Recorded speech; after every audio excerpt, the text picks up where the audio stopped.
Welcome to the world, Isla Dangle. I hope you're ready for more 4-1 losses to the Boston Bruins. I'm a little bit sick, but Bruins fans, it is time to hug it out. There's no guitar tonight, not because as the guitar hasn't been restrung. The guitar has been restrung. It's just been a pretty tumultuous night. We're not gonna touch the guitar tonight, but Bruins win 4-1 to the Toronto Maple Leafs, and I'm not gonna lie. This was one of the best games I've seen. This was probably the best game since the All-Star break. This was a great game. Like you you march into Toronto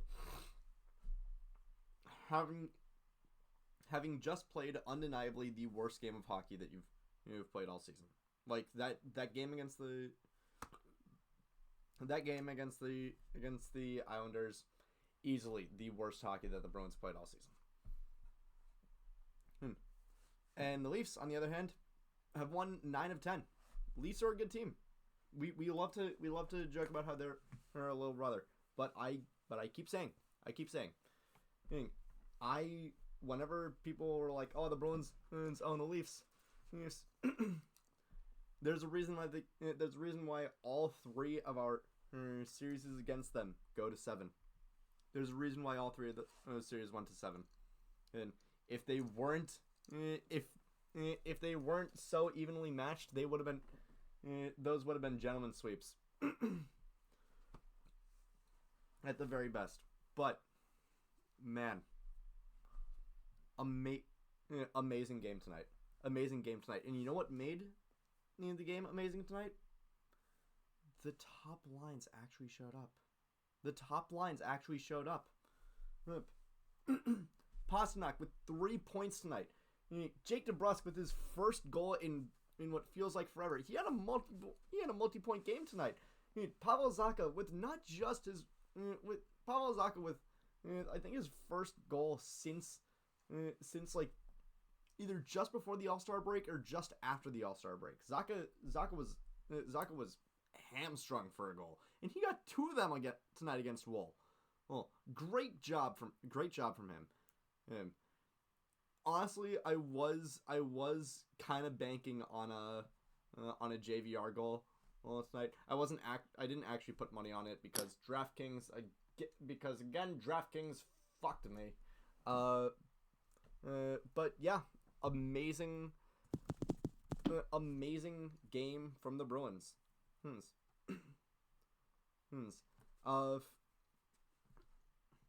I mean, we can't start this conversation without first talking about the guy who started it, the guy who started the game, Morgan Geekie, which was the first of 3 points that Pasta scored tonight. Again, this is what happens when our top lines show up. And honestly, I really, really, really hope that they understand that. I really hope that they understand that this is what happens when when they actually come to play. Bruins are pretty much just caving the Leafs in their own zone. There is a little bit of back and forth, but and especially on this one. This one is off a rush. In fact, I think like 2 or 3 of our goals tonight were just off of came like less than 10 seconds after zone entry, which I don't care enough to. I mean, I do care about it, but like I'm tired. 2, my 2 family troubles are kind of pissing me off, and 3,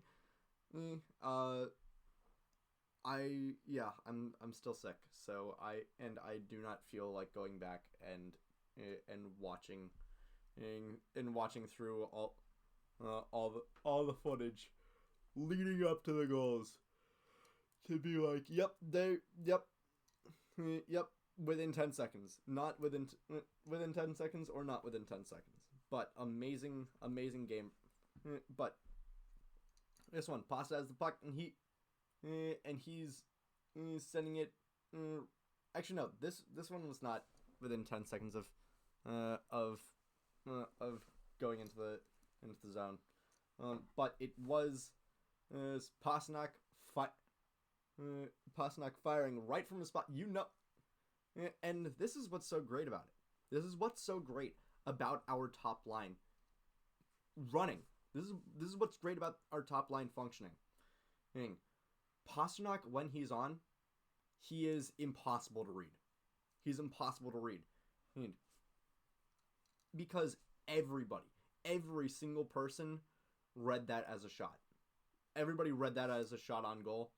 Well, only one who didn't was Morgan Geekie, and he knew exactly where to be.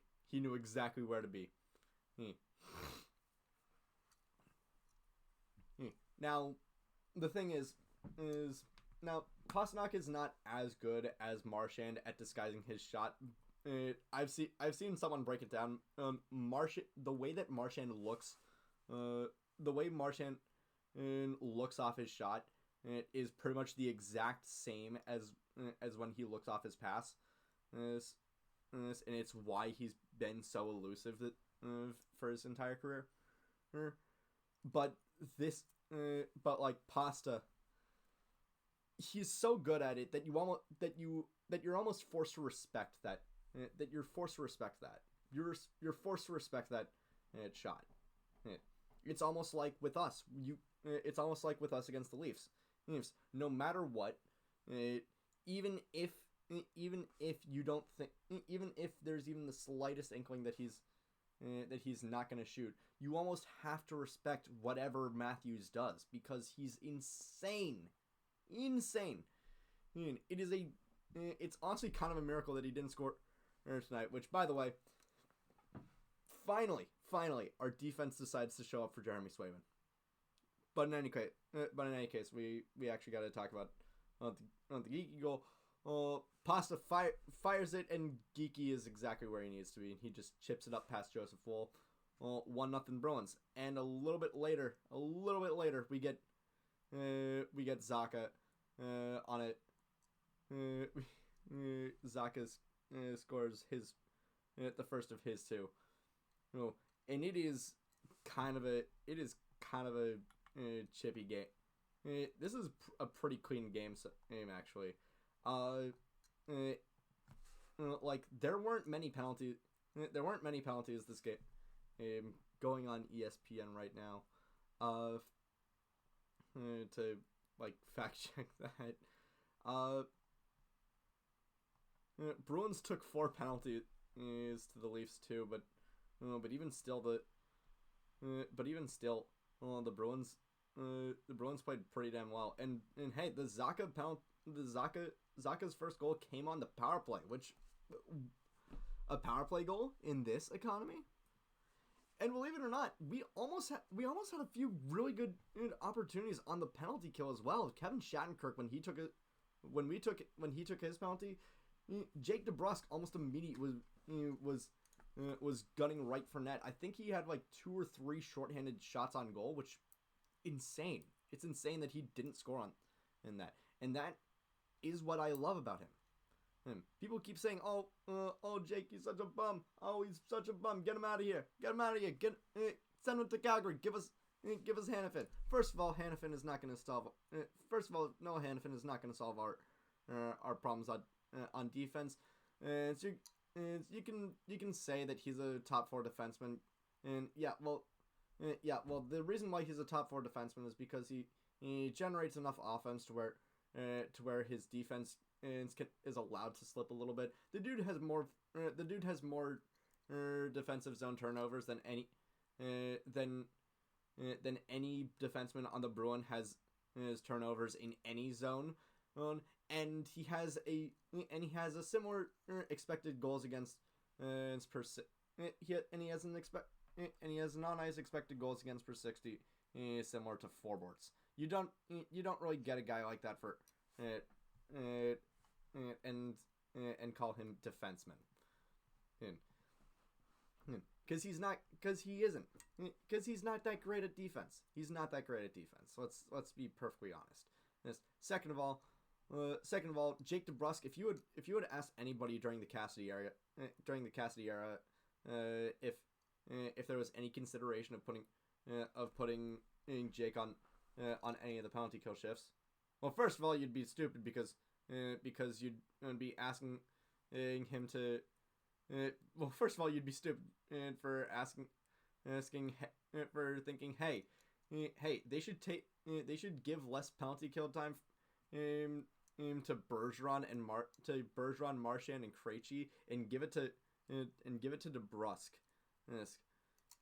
But at the same time, it's sort of a testament to how great to how much DeBrusk has been working on his defensive game so far this season, that he has put himself in a position where he can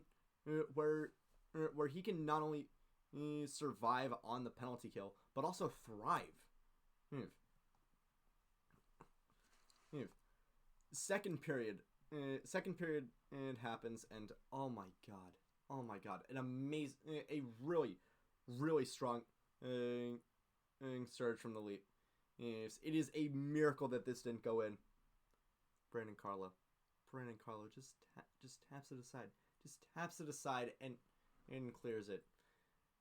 And my god, it was a thing of beauty. That thing was resting right on the line. And it wasn't even resting. It was like slow. It was inching so slightly towards the net. Oh, it's so good. It's so good. Carlo with just the tiniest bit of real estate, still manages to have a 5-star experience there. Amazing defensive play from Carlo. Oh, and the aforementioned DeBrusk goal.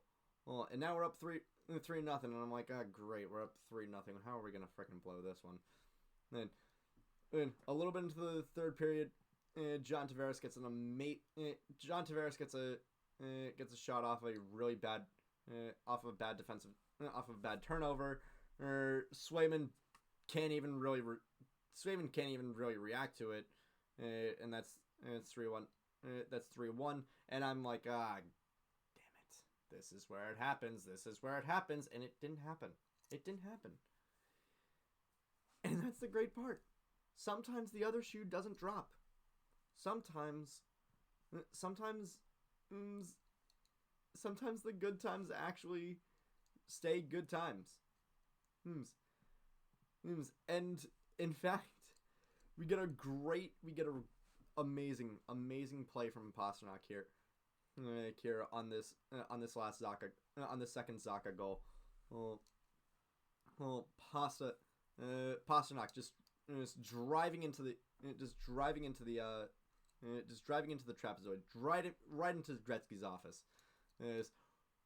Waits just a microsecond and for Zacha to get it into position, and it is enough. And Zacha is barreling down enough to where Woll cannot get to it in time, and he just taps it in. Like I said, amazing game from the Bruins. But it's only one game. And I think we know that. I think we all know that. Is it funny that the Bruins beat the Leafs 4-1? Yes. It is beyond funny that the Bruins beat the Leafs 4-1. And because we all know what happened on May 13th, 2013. We all know that day. We all know what happened. Because it was 4-1. But it's still only one game. And tomorrow we got the Oilers. And the Oilers, they've fallen a little bit from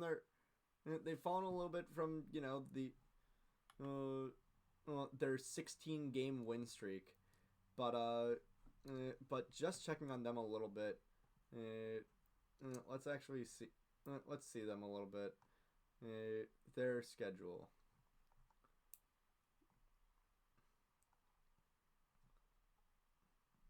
Yeah, they've won four in a row.